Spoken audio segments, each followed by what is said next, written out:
Welcome to Creatives Processing, a podcast where creatives come together to talk about their process and process what it means to create for a living. I'm your host, Sarah Mulligan Williams.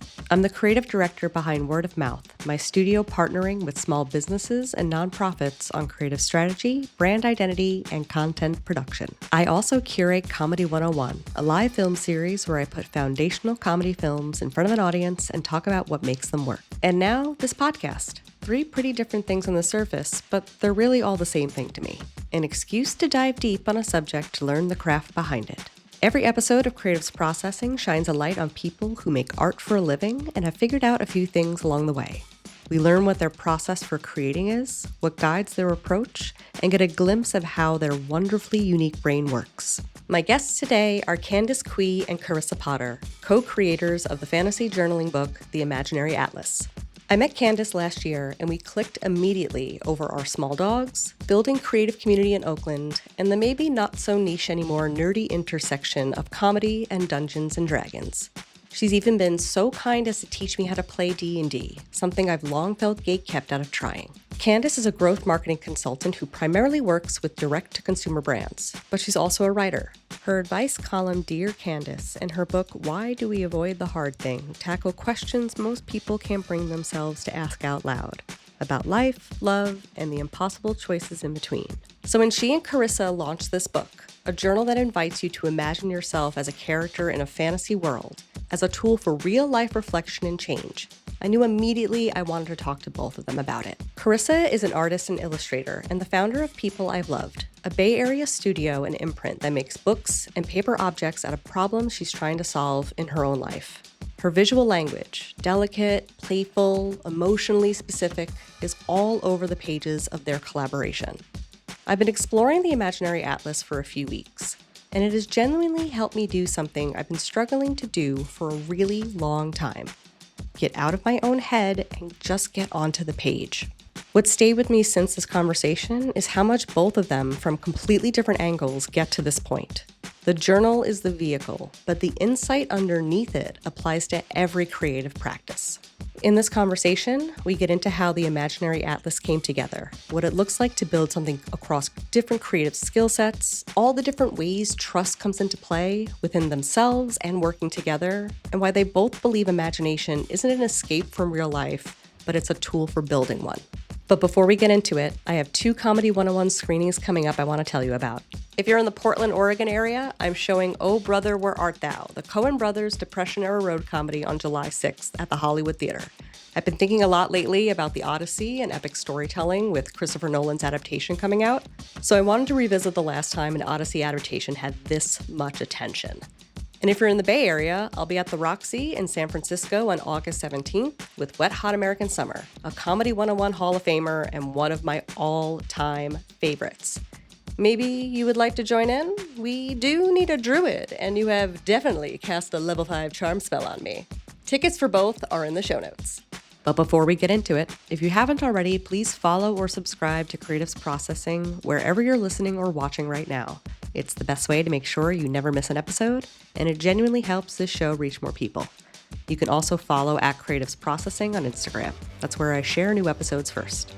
There's also a monthly newsletter that covers all things Creatives Processing, Comedy 101, Word of Mouth, plus playlists, book recs, and more. Check the show notes for the link. All right, here's my conversation with Candace Cui and Carissa Potter.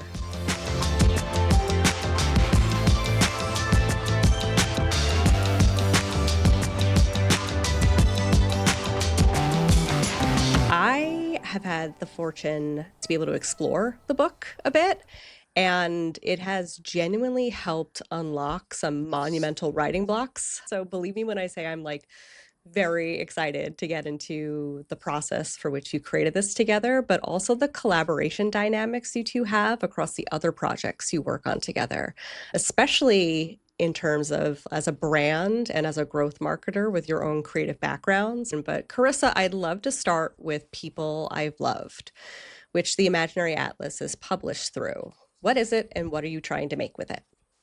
Okay, so first of all, I've never heard myself called as a studio founder, and I love it. I was going through your stuff. I was trying to find the right word to describe you because, I mean, words and titles are bullshit, but they still hold power and meaning. So I was trying to understand what people I've loved is. And to me, it's like, okay, well, it seems like you're leading it. You're a leader. So it's like you're a creative leader and there's other people working with you. I think studio founder makes a lot of sense. I love it so much more than like brand or stationary gift line.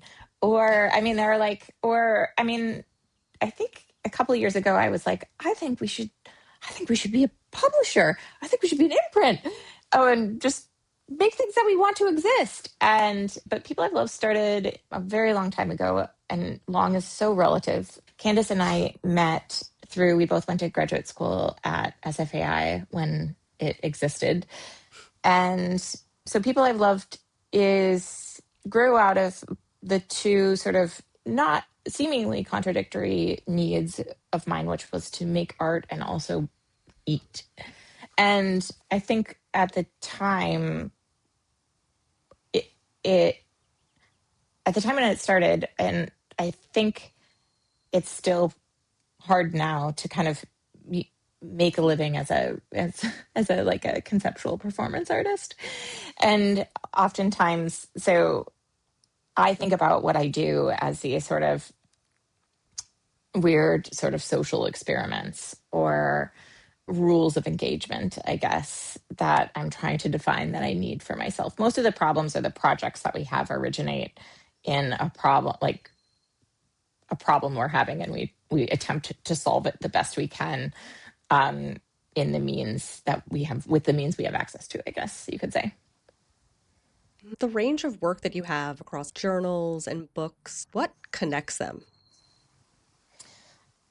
I think most of it, I think, is about exploring relationships. And I'm a person who's, I guess, endlessly fascinated. I'm also from Minneapolis by connection. It's like my drug of choice. I really like to feel seen and understood by other people. And I think authenticity was a value growing up in my household. I think is just like exploring different ways to connect with ourselves, with other people, with objects. How do we create objects that can carry the sort of emotional burden of existence? I think a lot of them too have, again, not to be redundant from what I said earlier, they rise out of problems or things that I want to solve in my life directly. I have a background, my MFA was in printmaking. And so naturally for me, I think a lot in paper and drawing and sort of the tactile nature of having an object like a letter, for example, pass between so many hands to reach like a physical human being with the ability to understand its existence throughout space and time is just like endlessly fascinating to me. I love that. I love that so much because, like, on your site, the quote, like, we are in search of the miraculous yet tragic definition of what it means to exist in this time and space. And as a free existentialist thinker, where my brain is always going that way, and such a fan of science fiction and time and space stories, especially Doctor Who, just like this feels like my people here. So just love it. Thank you, Sarah. You're How an does, Enneagram? yeah.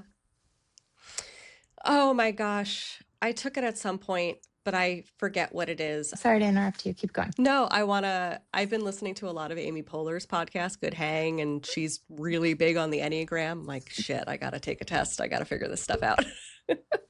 Yeah. Love that she's like bringing Enneagram to the mainstream. Yeah. I will, you know what? I'll use it as homework and I'll let you know soon. I'll do that this weekend. I have time on Sunday. I'm going to guess you're a 4 or a 6. All right, I'm going to write that down. Yeah, I don't know enough about you to maybe at the end of this interview, I'll type you and then we'll that. see. Amy Poehler is an 8, and that always comes up on the pod. And from the way that she's described an 8, I don't think I'm an 8, but I'm curious. We'll find out together. I think you're an 8 wing 9. An 8 wing 9. Oh my God. These words mean nothing to me. I'm a 2 wing 3. Okay.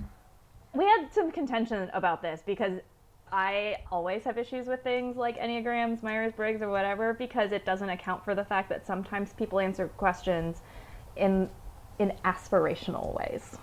rather than Absolutely. realistic ways. So, it's always like, do you wish you were a 4? Do you wish you were a 5? That kind Yeah, of like thing. how truthful about yourself were you when taking this? Which Well, I actually is think a big tie into the journal. And Yeah. actually finding out more about yourself by not worrying so much about what is true and what's not true. Candace, can you talk a little bit about your writing? Because you describe yourself as writing about what you know and what you'd like to know. Can you talk a little bit about what that means in practice right now? Yeah, I think what's really, I guess, interesting about what I write versus what I intake, I almost always intake fictional media. I read a lot of like novels, I watch a lot of fictional things, but I almost exclusively write in nonfiction because I think at some point in my adulthood, I realized that I have had an abnormal life and an abnormal amount of experiences, which combined with having a freakishly good memory, according to other people, means that when I write, it's often just me kind of thinking through experiences I have had, how they get reflected in the world and in my relationships with others. And I note in the journal that I am a chronic overthinker, which I don't necessarily see as a bad thing, but it does mean that I am constantly replaying both my interactions with other people and the world around me and trying them through various lenses. And so even when I write about the same story, let's say, over and over, I like sometimes going through and tracking how my perspective might shift on what the reality of that situation is at any given time based on like kind of where I am in the space where I'm writing it. Because I also have a distinctly annoying writing process that does not benefit anyone else because I write stream of consciousness and then I walk away for at least a day and then I come back and edit, and I'm not precious about editing, and I therefore get writing projects done incredibly quickly. I actually found it incredibly helpful because if you're too in your own head and you're just stream of consciousness writing things, if you're too in your own head about it, like you can't even get the words out of your brain onto the page. So the idea of them just like writing stream of consciousness, like taking away all barriers, all hangups on syntax is what I'm trying to say meaningful. What am I even trying to say? Getting way too in your head about it. It just allows you to just like, it doesn't fucking matter. Just Yeah. write it, leave it, come back to it. It's like everybody needs their own editor. If you're trying to express yourself, your own brain is your own editor in that way. Can't do it unless you just get it out to begin with. I think a lot of what people struggle with when it comes to creative projects, I often think comes down to something akin to a lack of confidence or a lack of trust. When I am taking the time to write something down, I trust that whatever I'm writing down is something that I want to write down. And I don't need to worry about anything else. If it's just that like I felt a call to do this, I'm just going to do it. And I just trust that it's something that I wanted to say in this moment. It's just like, these were my thoughts in this moment. And there can't be anything like bad about that. And I think that also contributes to really good collaborative experiences. Like, I know Carissa, I think, pretty well. And like, we've been friends for a long time. And so I just trust that she is going to do her best with whatever work we're doing together. And I trust that like she wants to be collaborative, and I trust that she respects me and what I do, and therefore like it just makes things easier. Because so often when you see things like communication breakdowns or people delaying things or like someone being like overly controlling or like needing too much of something, I do often think it comes down to some lack of trust that this process is going to like break something. And then I'm like, so what if it does? Things break. Things break. That's also like part of being human. It's also part of the creative process in general. Like if you're just expecting every single thing you try to be a success, there's no room for failure. And Yeah. failure is part of the creative process. I'd love to know, so how did the two of you start working together? I'm wrong, Candace, because you have a freakishly good memory, I'm told. But I asked Candace if I could publish Dear Candace because I loved Dear Candace and wanted it to exist in a physical form. And here I had picked 3 people that I wanted to do projects with, and Candace was one of them. I'm a big fan of the advice column, and I think Candace gives great, refreshing advice from a very like almost comically pragmatic perspective that I just really enjoyed. I also think the thing that is lovely about working with Candace's writing, and Candace is she's also very like visually strong, really has a good like overview of organization of projects. And for me, I'm a little bit muddy. I'm not as good as big picture thinking. Like you can really like zoom out on a project, Candace. I'm really much better at like staying in the inside the details and not big picture. I'm trying to be better. It's just like it's like a lot of like cognitive load that you take there's like a lot of the load of the conceptual framework that you take when we do projects. And I do trust you, and I think that you're wickedly smart and can remember things. I think Carissa and I are functionally very different people who have similar perspectives on things while also being able to retain occasionally opposing opinions on stuff, which is like an important balance, I think, for anyone to have when they're dealing with like collaboration or friendship in general, because it does make things more interesting.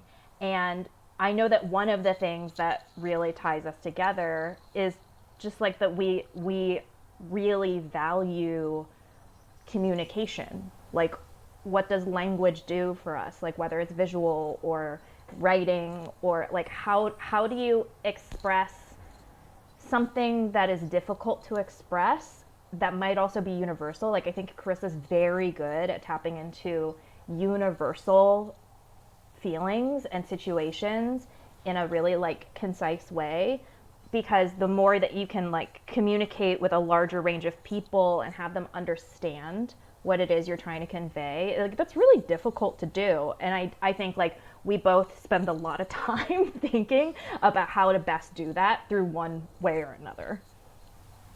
That's so interesting.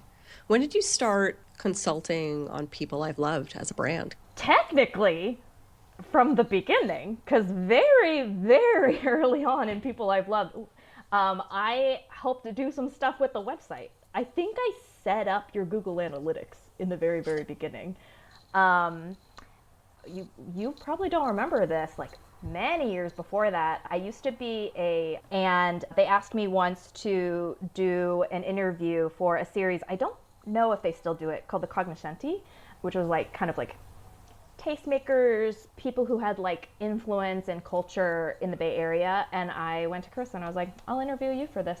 Let's do this. Wait, the one with Heather and I? Mm-hmm. Yeah, you still had that like old printing press in your garage at the time. Yeah. I took a photo of you with it. And so like that was like, I've been there for like multiple tiny, tiny steps. But our current working relationship has only been like, I want to say like a year and a half, maybe? I think it's longer than that. I'm really bad at time. Great at memory, but not at time. That's fine. No. You compensated other ways. Yeah, exactly. Everyone has their flaws and not flaws. Can you, either of you, talk a little bit about like what surprised you about each other collaborating creatively together? Hear Candace talk. She's very like the ways that you present yourself, at least in my opinion, and you can totally say I agree with that, and I'll be fine with that.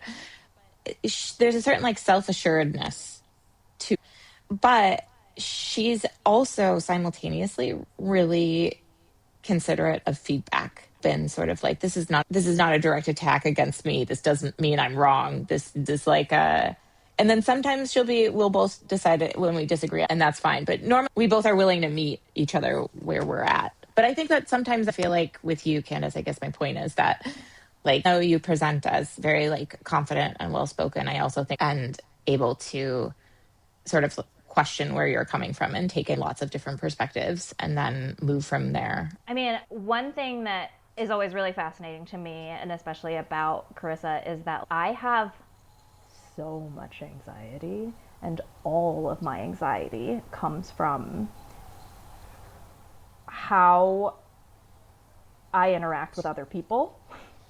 And so I try my hardest, my absolute damnedest, to be as like conscientious as possible.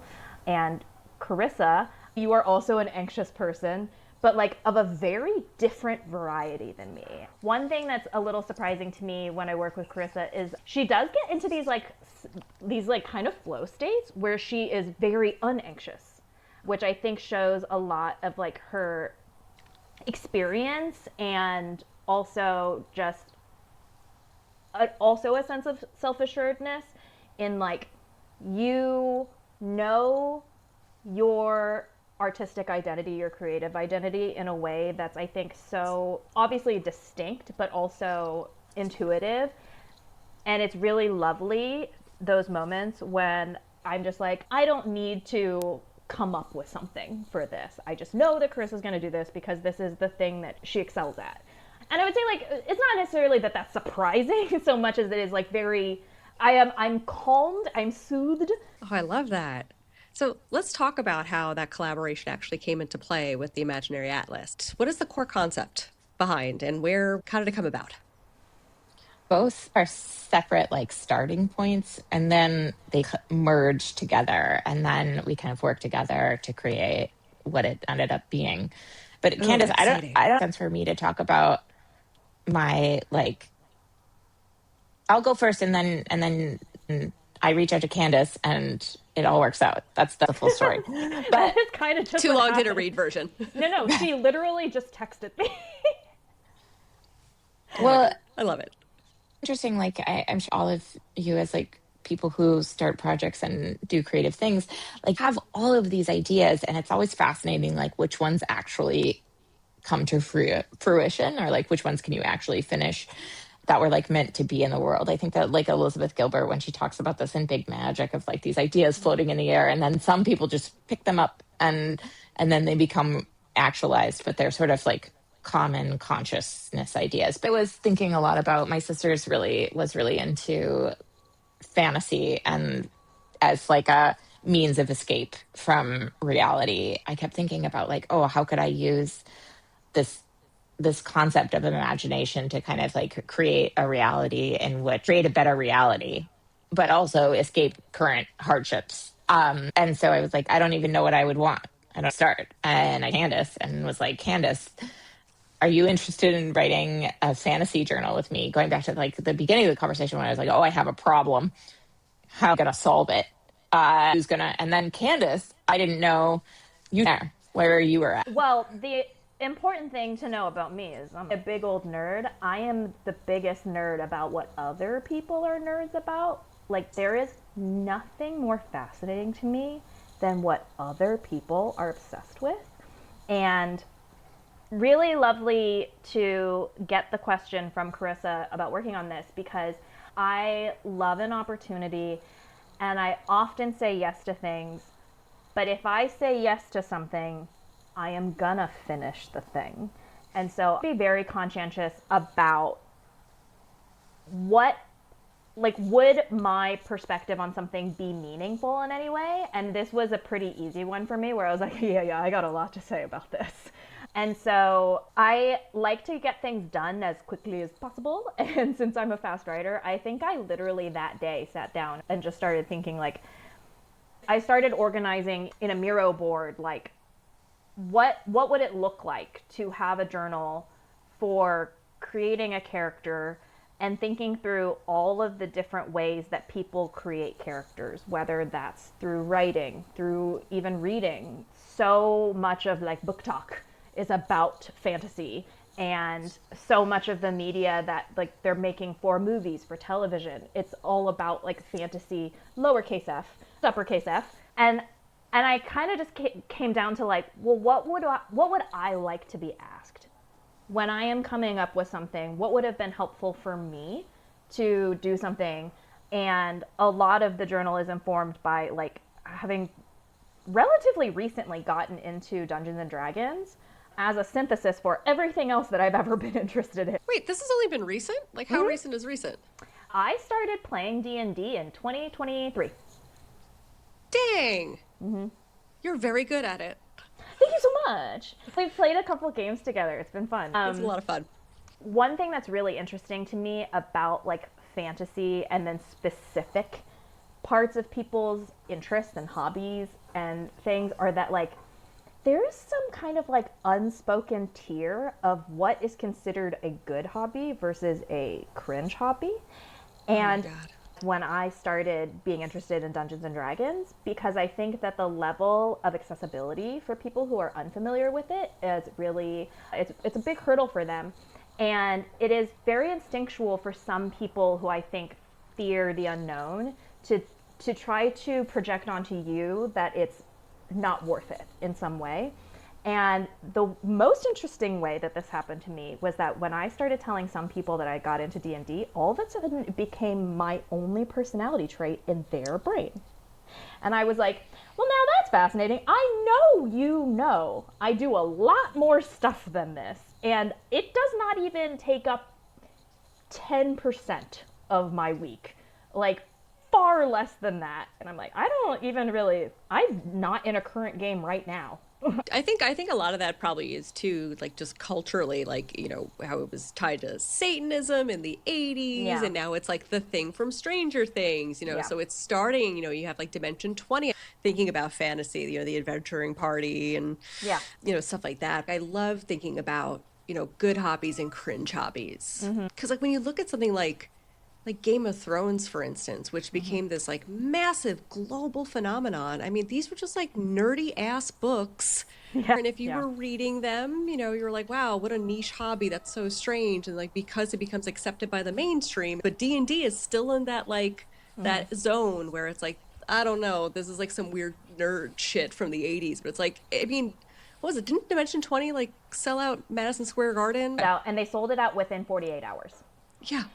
It's a crazy feat that they did that. I mean, it is something that I find really fascinating in general, like how popular opinion on people's love of something can change over time. Like you see this very clearly with like Bridgerton, for example. When I was growing up, I had very little adult supervision in a lot of ways, and I started reading historical romance novels, like the spicy kind, when I was maybe 13 or 14. I just so happened to luck out that my best friend in the entire world who lived down the street from me, her mom was a stay-at-home mom who had a massive collection of them, and she was fine to let me take them, read them. Sometimes we'd like discuss the plot, and we had very different opinions on what interested us. But I mean, I used to get so much flack for reading these, like up until my like 20s. People would make fun of me and they'd be like, well, you're just reading porn. And I would feel like defensive about it, where, you know, I started saying like, honestly, like I'm skipping over a lot of the sex scenes. They get very repetitive. Like they're not necessarily fascinating when you've read like 200 of them. I started to develop like really strong opinions about which authors I preferred, what kinds of plot lines I preferred, all these things. But I was like pretty quiet about it because nobody else was interested in it. And then came along Bridgerton. And then all of a sudden my friends were like, have you watched Bridgerton? I'm like, baby girl, I read the entire series and every other Julia Quinn book when I was 17 years old. And it was such a lovely thing to then have friends who were like, do you have other suggestions? Like, yes, if there's a specific thing I don't necessarily like about how this is portrayed in Bridgerton. Is there something that I could get into that is, and I'm like, yes, we're so ready. And it's that sense of like being able to talk about the things you love, to be able to share about them, what it informs about how you see things, what your opinions are, like what you might like to have change in the world. Also, like in the journal, I wanted to keep things like relatively general. I mean, there are universal themes to anything with fantasy, the way there is in real life. And similar to how Carissa describes, like, oh, like, we want to solve a problem. It's why we started out with, like, reality sucks. We almost called the journal that. We almost just called it Reality Sucks, and I was like, that's maybe a little too bleak. But we can start with that. We're like, it's hard. It's hard to stay alive, and that is an acknowledged fact by I think most people. But that's not the point necessarily of this. So, yeah, I like making things that can be shared. I think it's good to have fantasies, to live through them in your brain, but I think you can get more value out of the time and energy you're spending to imagine these like better scenarios if you get to talk to people about them, to like build on them, to find ways to like dream of things together, and like wouldn't you know it, that's how change happens. Who knew? I mean, it's like, if the seed, if the kernel that you're planting is rotted to begin with. So if it was Reality Sucks, it's like you're coming into it with negativity. But if you're coming into it instead with like, it's imaginary, it's like rich, it's fantasy, it's life, there's almost like the hope core element to it. Yeah. I mean, have we all seen Project Hail Mary here at this point? Yes. Yes. Have you seen it, Carissa? Oh, it's wonderful. Highly recommend. Would love it. Highly recommend. Is it a book? It is a book. It's a Tell me more. Yep. It's imagine Castaway, but in space with Ryan Gosling. Oh, I do like him. It's really delightful. You will enjoy it so much. It is long though. It's like almost 3 hours long. It's a long movie. It's a long book. Highly recommend the book too, because that gets left on the cutting room floor in the movie. But you would definitely love it because it's about connection across time and across space. Yeah. Especially across space. And communication. It's a lot about communication. I think once I finished the first draft of it, I sent it over to Carissa. We had a long discussion about things that we could change, things to adjust. I think one really interesting thing that Carissa brought up for me, if you want to talk about it more, Carissa, that she doesn't spend a lot of time in like these kind of more traditional fantasy worlds. And so that's very valuable when you're doing something like this journal, because it is kind of for people who maybe don't spend a lot of time in like more traditional fantasy media. I think that's fair. I spent a lot of time in like pop psychology world, or like for me, it was really important to me to have something that would be really accessible. I think ever since reading bell hooks in undergrad, they're like, how do we have something that can be for everyone? And I understand it's problematic because you really can't do that. But I think having two people with vastly different areas of expertise work on the same thing. And I think like it's weird when I hear you talk about this, Candace, I'm reminded of like, I think in some ways this journal is different for both of us, and our like main goal for doing it is slightly different, but aligned enough to like make it happen. Would you agree with that? I also think that's the nature of a journal, right? That like people should be able to make it their own. Like you don't necessarily have to like do it in any specific order. And I think one really important thing to know about our collaboration process is that I do not have initial thoughts on art. I have zero thoughts initially. Zero. So I learned very early on, I am technically gifted in creating art. I am not creatively gifted in creating art. What does that mean, Candace? I am very, very good at copying things and things like still lifes that other people set up for me. Like I'm a good draftswoman. I've taken a lot of art classes in my life. I'm not good at like coming up with stuff. I'm a good editor.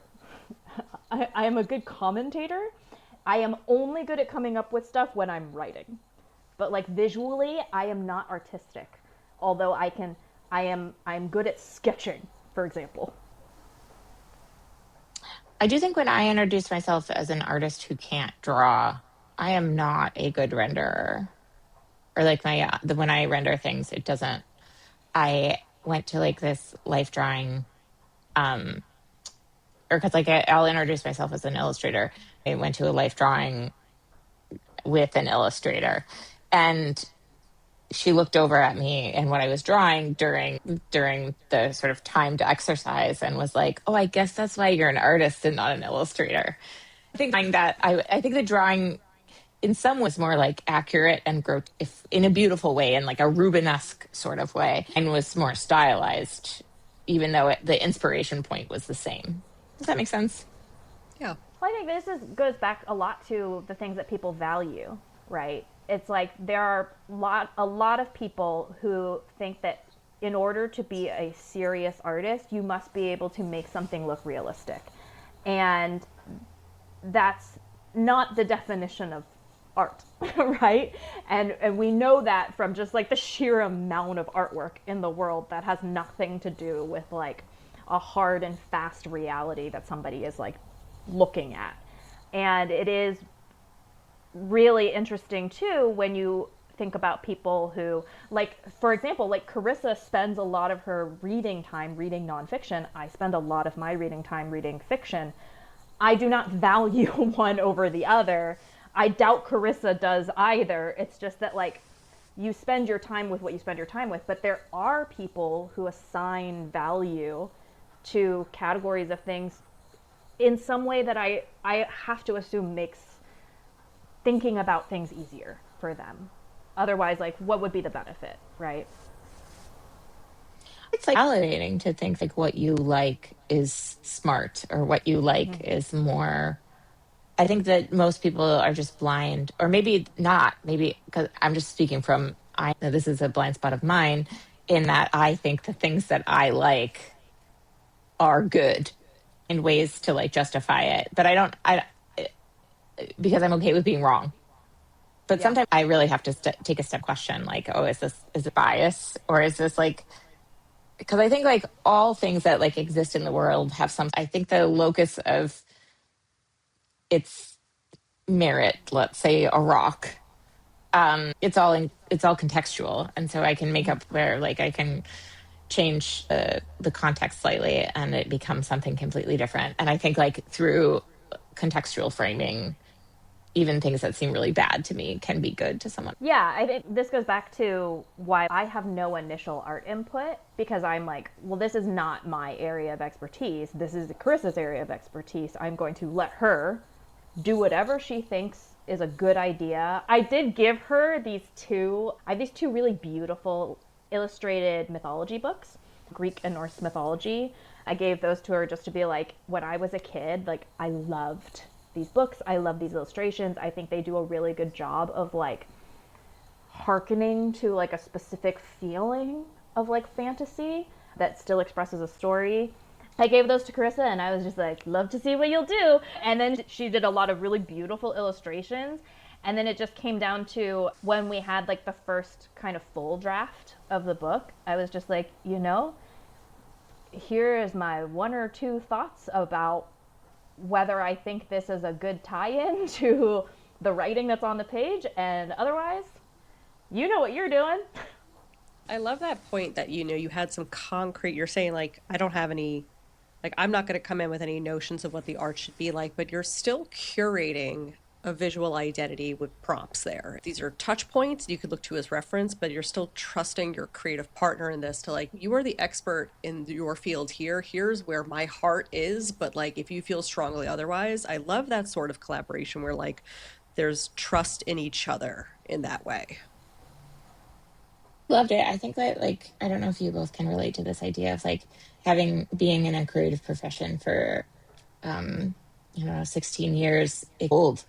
And like what is inspiring can sometimes get lost. And collaboratively, the many reasons I love it is having access to new inspiration points and new directions, standing and ability in different directions. I think that we like often as humans forget how much people or the people that we surround us help create our sense of self and interest closely, again, with someone you trust their ideas and enjoy their ideas, and then have the invitation to be perception of reality is always exciting. Yeah, there's some phrase, I was just trying to look it up and it said I was getting Drake lyrics. That's not what I was looking for, but it was something like, I am a reflection of everybody's interpretation of me or something where like, we understand ourselves more through connecting with other people.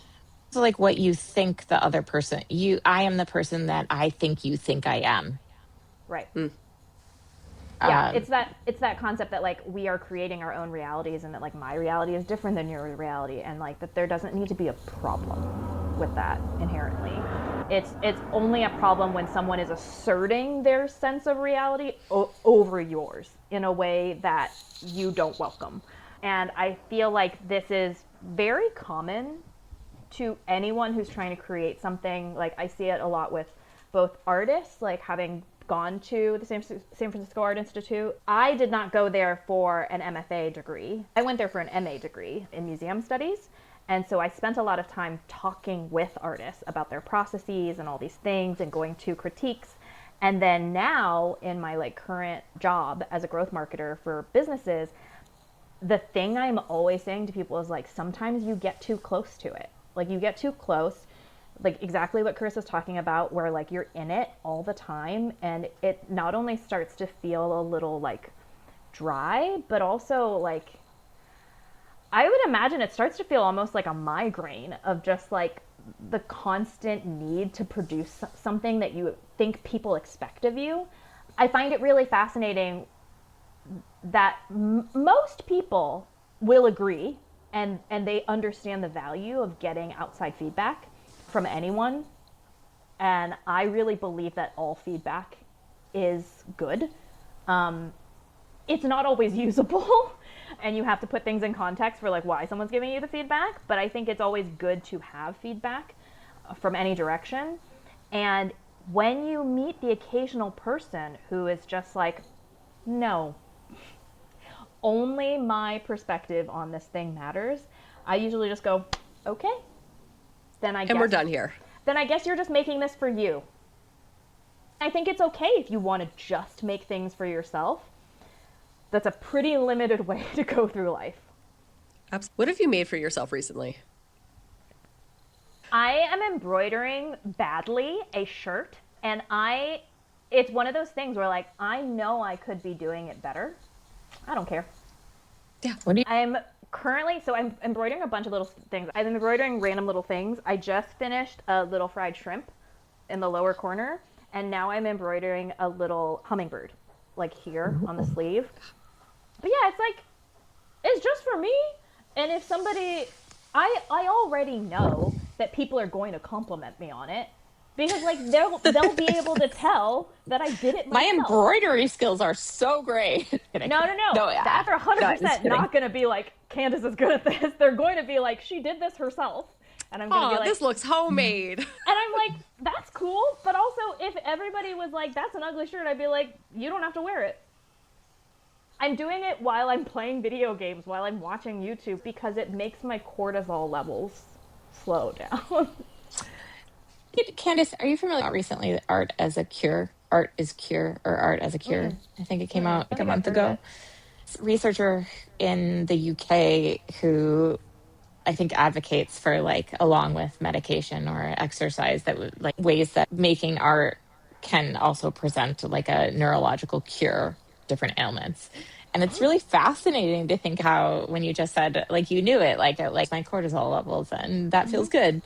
But I think I'm excited about this sort of like with new technologies and brain imaging, how we can actually see like, okay, art feels good, so we can do it, and we can use this science to like justify doing it, and then feel better and have it be like a worthwhile endeavor in, I think, like maybe Western societies. If that, I don't know, I can't speak to other countries, but a lot of the time, the idea that like art is a privilege and something you do in your spare time, but like actually art is just as important as exercising or other activities that sort of calm you and ground you and keep you sane. Yeah. I mean, like connected to like the other activities Candace was doing while doing the art. You know, you're also playing video games. Maybe you're watching something that brings you joy, but these are things that are like it's rest and it's leisure, and you're able to like pursue things that aren't just like on this hamster wheel of just like gotta produce content, gotta make money. But just thinking about like, you know, imagination as a tool for change, like how crucial play is. Like it is so core to early childhood education, but as we grow, we just get further and further from it. There was something in Carissa in your Substack recently, like you defined fantasy as the mind's way of going somewhere the body hasn't figured out how to get to yet.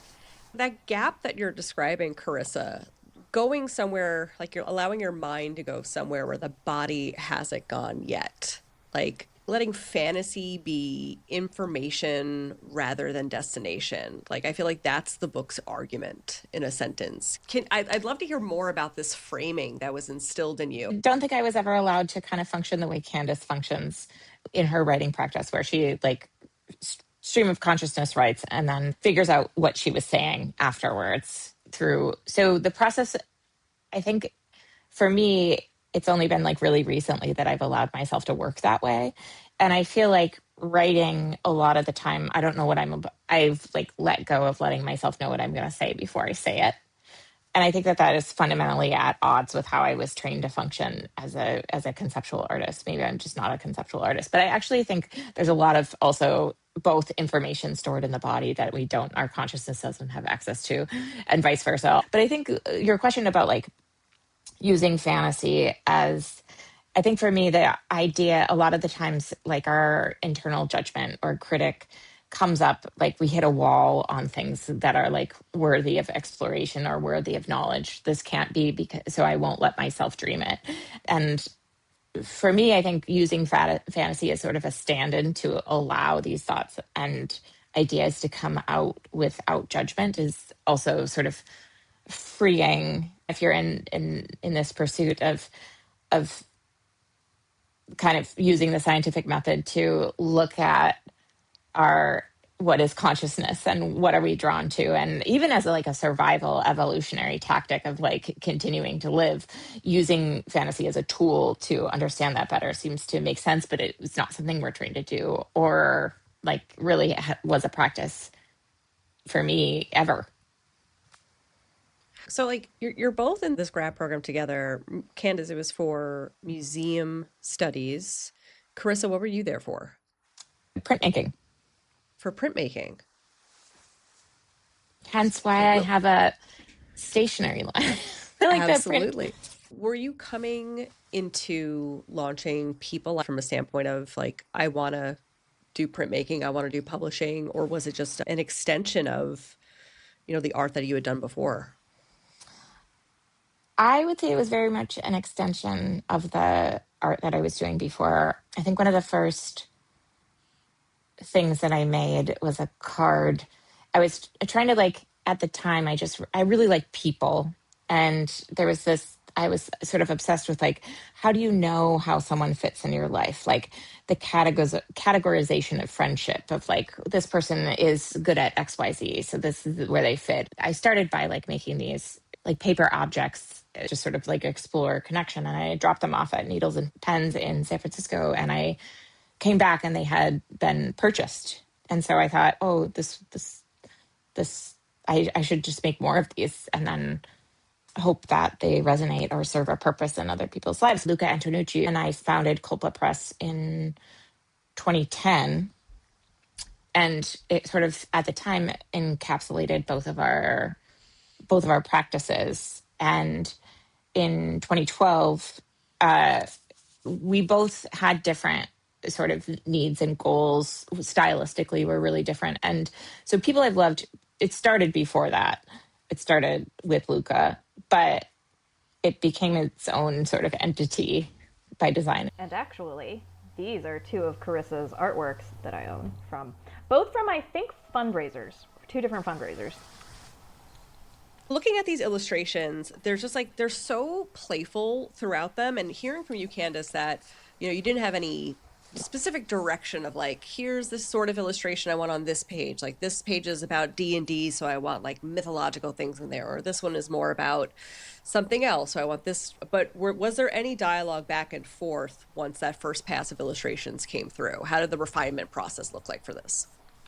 Oh yeah, we went back and forth a couple times between the two of us and then Sean, who was the book designer. And a lot of it just came down to, like, I'm trying to think, some of the things that it came down to were really just like, we actually added a couple of questions and prompts because, you know, just like when you come to a book layout, sometimes spacing just ends up in such a way that I'm like, sure, I can write more stuff. Or like, you know, certain illustrations that I was like, oh, I do think this would be maybe better with like this page or whatever. But like, honestly, very, very little from me. And I don't know if, Carissa, you had like more back and forth with Sean before it even got to me. But in the end, it really came down to like, I think most of the feedback we had between the two of us was about the cover, actually. Yeah, I think that was the hardest part. Yeah. And covers in general are hard. I mean, they're a big deal for books. I was remarking to someone recently about like how much I love how Nomadic Bookshop in Uptown Oakland arranges its store, where like the majority of the books, their covers are facing outward. So you can absolutely judge a book by its cover. Not only will you judge it, you will be drawn in by it. And then look, there's somebody else looking at it too. And now you have a conversation with like a place of connection. And so covers play a big part in this. I mean, my background is in publishing. I was at weekly magazines for a long time in New York. I had the chance to like work on covers throughout my career, and which is always just like, ooh, a cover story, wonderful. But like it is, can you talk a little bit about that dialogue going back and forth about what you were looking to achieve with the cover? It's always like communication. Like, how can you, it's like extremely, people are so unbelievably taxed and you have so much information like being presented to you at any given time. How do you translate what the book is actually doing and about in the most expeditious, least amount of information possible, while still operating in the context of the book? And so a lot of the time, Sean and I had like a lot of back and forth on what image. There's lots of images that were made for the book that didn't get included in the book, like maybe like 60 or so icons or something like that exist. And where I feel really bad about this. Like, I'm just like every cover option that was presented, something didn't feel right. And so I felt really bad. And I did the thing that like designers hate, is when a client or someone goes in your files. But I did, because I sometimes, like for me, it's like when giving directions, like it's really difficult for me to give directions, but I can get there. So we first cover concept was like doing something similar to like other books that we've published, with just having like a sort of smorgasbord of icons kind of dancing in space. It was a little more like the back. Didn't feel like it was communicating. Like, no one's look at all those images and then put them in their head to be like, this is a fantasy journal. They're like, move on. And so this was one of another direction that I did, where it was like a tiled version with different colors. That didn't feel right. One was like, oh, this is the book cover. It was hard to sort of like keep trying to find different iterations to make it like in a world full of stuff. Like, you don't want to make crappy stuff or stuff that's not right if you're going to like birth something. And so I think a lot about like, what is threshold of goodness to like actually make the thing. It's done. How do you know it's right? Because I feel like when you get to this point, like all of us are like sort of established in what we do. Like, you could take a project forever. It will never be perfect. But what is good enough? I love the concept of good enough. Some of the best advice I've ever gotten, it's okay to aim for B+ work. It's okay. Like, if you're aiming for A+ every time, there's no room for failure, and you're just going to be setting these high expectations for yourself that not even you will be able to achieve these. Love, Candace, the stream of consciousness writing, hearing about, you'll come back to it in a day or so to revisit it and do editing from there. And then Carissa, this process of creating the cover. I'd love to hear you, Carissa, and then Candace, talk a little bit about what that process looks like. Because within the creative process, I always feel this compulsion, but just wanting to find the solution as fast as possible, just getting there and just moving on to the next thing, but allowing myself to like take the time to think about what I've done and just like kind of let it percolate for a little bit, coming back to it. Like, the project I'm working on now is able to come back to like, we've done like months of talking leading up to it for this capital campaign I'm working on. months of talking about it, months of putting together research and pitches, and then pitch was approved, and then it was just like, now go design, and then leaving it for like 3 weeks and coming back to it, like entering that creative flow state after that period of rest. It was like, of course I knew what this was going to be all along. Like I had the confidence because the rest was there. So I'd love to hear you both talk about, what does that in between time look like? I think that for a long time, or what came to mind when you talked about this was I use rest specifically, like taking a shower or a nap, or like I use it as a tool to answer questions. Oftentimes I feel like the times that I'm most creative are these times in, like, if I'm really stuck, I'll take a break. But I really like continuity of projects, and I like being able to focus. And those sort of like the phases that I feel like I heard when I was listening to you talk was like really unenjoyable for me. Like when I start a project, I want to work on that project, and taking time away from that project to think about other things or like figure out logistics and permits or approvals is maddening to me. Candace is 2 projects ahead of me in our project schedule. Now, is this a project like more books together, or like other work Yeah. that you're working on together? Yeah. More books. Because Candace had this really brilliant idea like 6 months ago while we were working on, well, when we were like just starting the Imaginary Atlas, a flower tarot deck. And so all of the writing is done. And yeah, I think that this deck needs to exist in the world. I just haven't, with other deadlines. And I just like, I really want to sit down and work on it. But then there are all these other, like, just life is just pulling you in so many different directions at all times. And I think for me, I don't feel, I think also because of the stage of life that I'm at with my kiddo. Sarah, do you have kids? I don't have kids. They require a lot of attention. Really? And so I think like during this, Kids require a lot of attention. Got it. so the period of my life, like leisure, and which is to say, like, this is a leisure, this is a resting point for me, talking to both of you, available time where I get to like talk about things that I'm interested in and hear different new perspectives. But I don't have a lot of time where like my day is very like structured by like the half an hour, especially, and I don't have a lot of unstructured time, so much so that like I don't really know what to do with myself when I do have. We just got back from, we went on spring break to Savannah to visit my partner's family, and there were moments of like maybe an hour here, an hour there, and the question like, what do you do? And I think I've really like as a muscle, I'm in atrophy on like what do you do? I love hearing you talk about like how this is restorative. Like when I walk, I don't have kids, but I do have a pug. It doesn't demand that much attention. But like when I walk him every morning, I'm using that time to like just let my brain empty out a little bit. It's like reframing around like what rest looks like, and when do I have real restorative rest and when do I have productive rest time, which like it, part of that is bonkers to me, but it's like, no, that's just being an adult and managing everything. Totally. Candace, Yeah. rest. I think maybe additional context for when I say that I write in stream of consciousness is that I never sit down just to write. When I write stream of consciousness, it's that I am so constantly ruminating on thoughts and ideas and situations that when I sit down to write something, it's because I have to or it will disappear.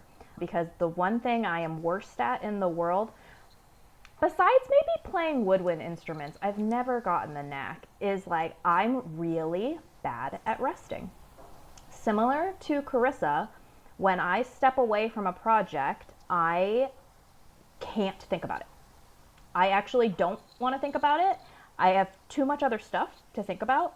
And I just so happened to have had grammar and spelling drilled into me so hard that when I write stream of consciousness, full sentences, paragraph breaks, formatting emerge as I'm writing. And so the nice thing is that when I walk away and then come back, coming back means that I really am able to assess what I've written as if I didn't write it.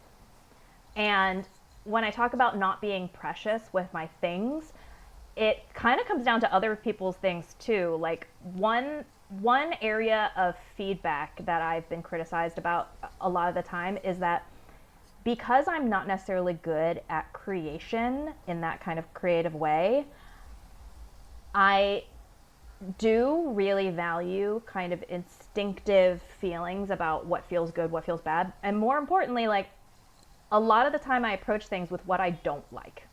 When I'm like, I know this doesn't feel right, and I know that I don't like this, and I have to work backwards from like, why don't I like it? What doesn't feel right about this?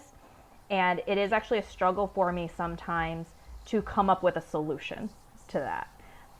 So if it comes down to things like when we were going through the cover, there was one iteration where I was just like, there's just not enough space.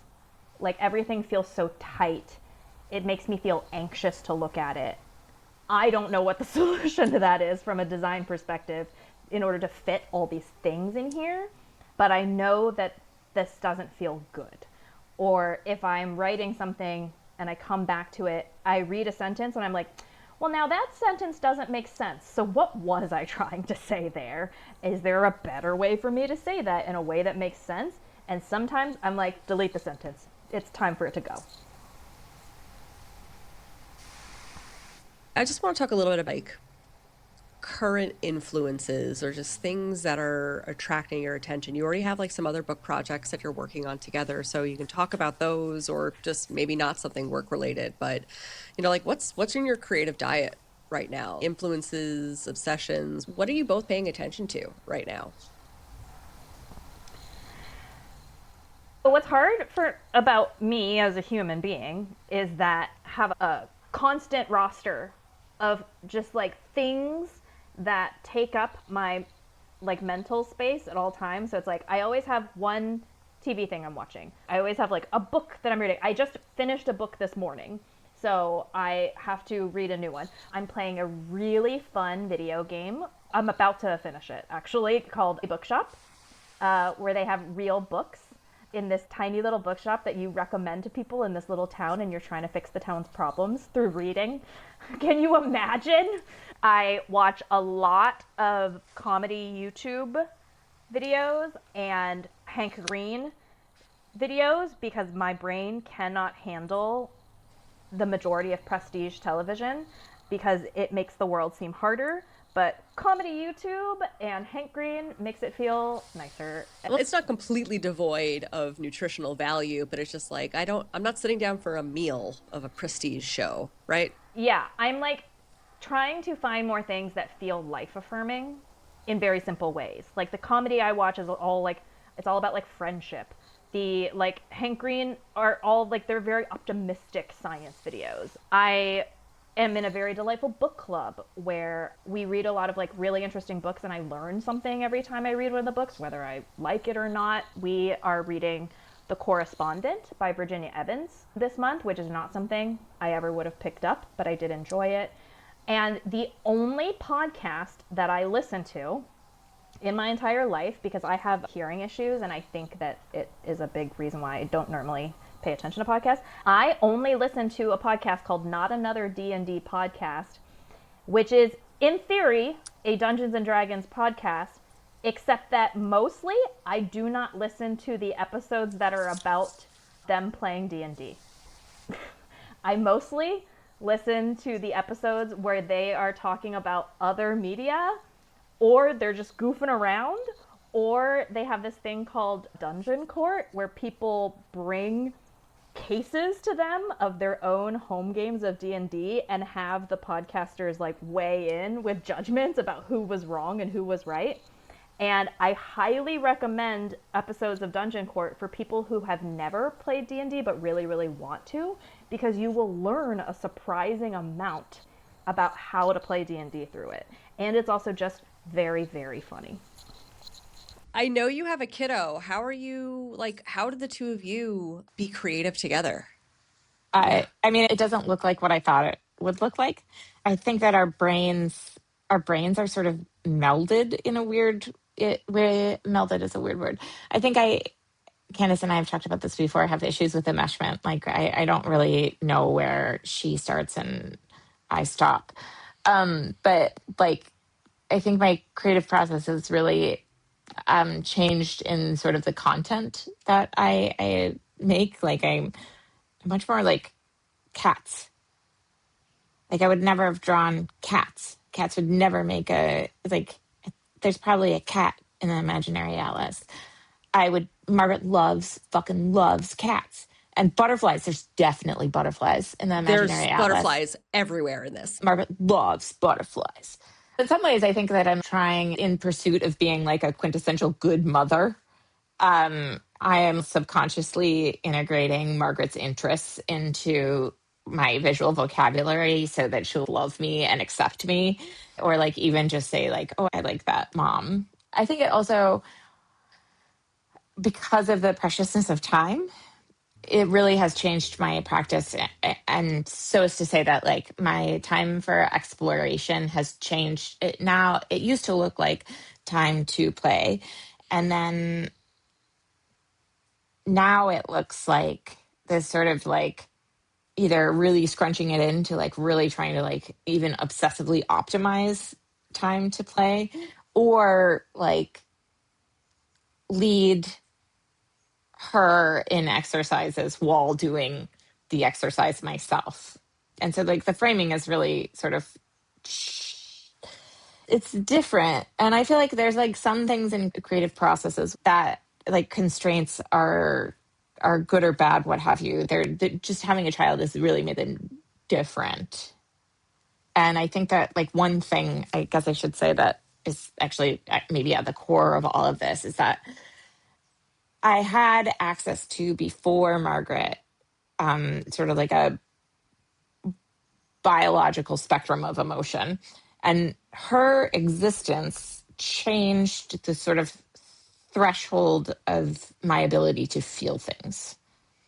And I think fundamentally that ever since I first started, like when I was in utero, I considered every bit of work or every bit of outpour that I made a collaboration with her. And I would continue to say that everything that before Margaret, I made things, I don't know, I felt like I was more of like an individual. And now with Margaret, I feel like I'm like a vessel or some sort of like vehicle for transference of information. And sort of the transference of information comes from all of the input from experience. And it ties into what is going to be my last question for y'all, just like thinking about sense of place. Like all three of us are based in Oakland. None of us are from here originally, but we all ended up here now. Can we talk a little bit like about how Oakland shapes how you interact with each other, how you look for community, where you go to experience community and creativity in Oakland?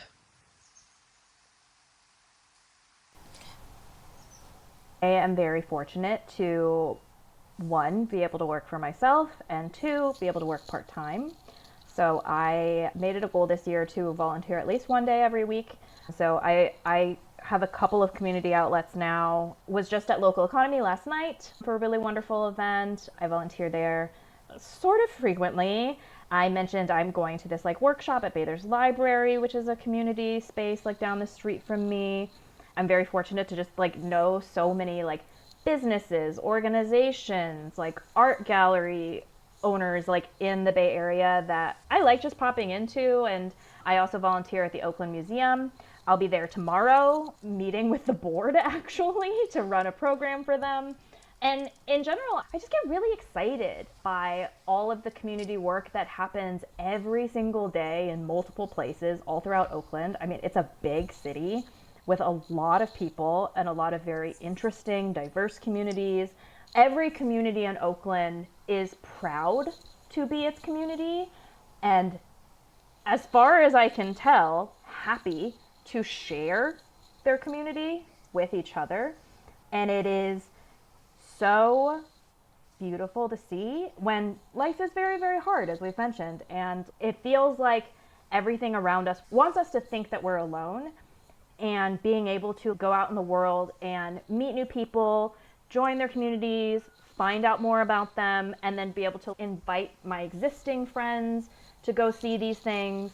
It's so just pleasant and wholesome and wonderful because I move a lot and I have only been back in the Bay Area for almost 2 years now. Coming back, it was both reassuring and exciting to find out that it is in fact easy to build a community here if you just try. Have you had the same experience, Carissa? What does it look like for you? Yeah, I used to say that I think that the work that I make is very Bay Area. I feel like it comes from a long line of sort of like mission school or Bay Area figurative, or like the different sort of culture here. I think a lot about how there's a strong sort of like Buddhist or meditation or like mindfulness trend in the Bay Area from like the different populations and ideas sort of circulating and existing in this space. But for me this year, my goal was to join a faith community and have Margaret go to one. I was raised Unitarian, and I think that for most of my life, I just love having like somebody else organize a weekly gathering, spiritual and community and social justice matters, and with a community of like-minded people. It feels really good. So I think I'm my two like top contenders are Hokmat Halev. It's a temple in Berkeley, and then the UUCB, Unitarian Universalist Church of Berkeley. But I've been like touring lots of places, and it's just hard. Both of those are like not convenient to get to. And I think that one thing that I feel I really need in life is things to be easy for me to do them. And it's not easy to get there. It's less likely to happen. A bra in a bookshelf, because in the mornings, up at the trampoline, which is also Grit's breathing equipment, where she does breathing treatments every morning. And I found that I'm less likely to exercise in the morning if I had to go upstairs to grab a bra. Like the amount of laziness or the friction that comes into play. And when people come over, they're like, why do you have a bookshelf? And yeah, and it's like, I swear I'm not a slob. I'm not a hoarder. it might I be deal both of with those. that. I'm coming to terms with it. I'm really trying not to be, but like having like an exercise band next to where I sit on the couch. It's like, okay, if I'm going to be watching TV, I could at least do like some physical therapy exercises because I'm still healing from a surgery a year ago. So just like little things like, hey, do whatever you got to do to like hack your brain in that way. It's like, I know my brain is going to try and trick me into thinking this very simple thing is really, really hard, but like, what are ways that I could just like make it as easy as possible for myself? Yeah. I get it.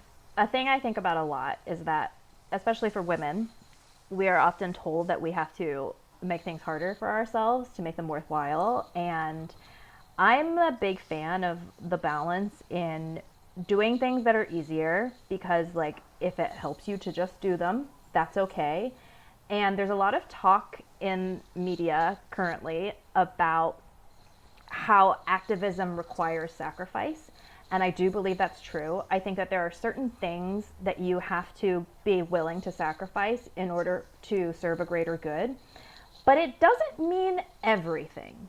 And it doesn't mean that everything has to be hard. And it doesn't mean that you have to suffer for everything that you like in life. And a big like sign of that for me was that because I volunteer like quite a bit, and it's been in my DNA for a very huge part of my life, sometimes when I was doing volunteer work that other people didn't find strenuous, like for example, I used to volunteer at a dog shelter for a very long time, and it's obviously like very enjoyable. And so everything I posted was about how lovely it was to like hang out with the dogs all day.